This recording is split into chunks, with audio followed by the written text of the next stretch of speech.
Yung nag-date kayo ni Ashley. Ay. Yung kumain kayo ng steak. Yung steak naman, kasi hindi alam ni Ashley na hindi ako masyadong sanay pa sa mga ganun-ganun. So, first time mo yung nag-steak? Oo, nakita lang kami sa isang event. Tapos alam niya lang na, kasama ko yan sa show ko. Nangingilangan lang din siguro siya ng kausap nun. Inaya niya lang ako. Kasi mo pumunta na Rockwell. Time na yun, sabi ko talaga, wala ba akong pera?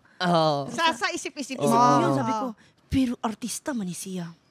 Unya, siya baya ang bida sa aming Hearts on Ice. Respeto ko sa kanya na makipagkaibigan. Ay, sige po. Punta po tayo. Pero nag-chat ako sa tito ko. Kailangan ko ng pera. Baka pa.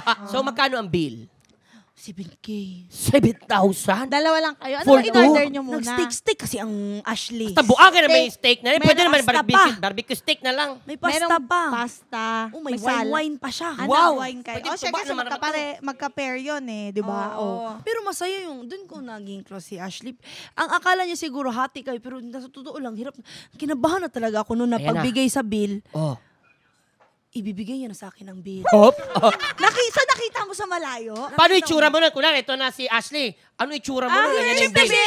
Rockwell. Siyempre, nandun na kami, usap-usap na kami. Mga 2 oras din kami doon nag-usap-usap. Hanggang sa kumuha na siya ng bill. Oh, yan ang binigay yung, Manoy. binigay yung Bill, ano. ganun, diba?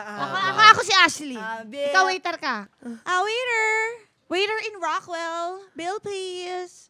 Bill. Siyempre ako, titingin Ito na ako yung niyan bill? ganyan. Kahit na maliit yan, titingnan ko talaga yan. Ay, 7K. Bali po ang bill po niya. Total bill of 7,000. This is good. This is good.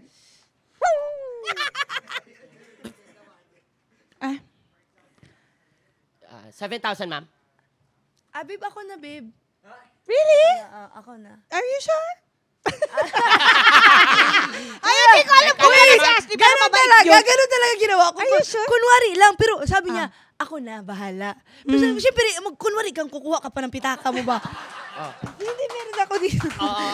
Pero wala pa man laman.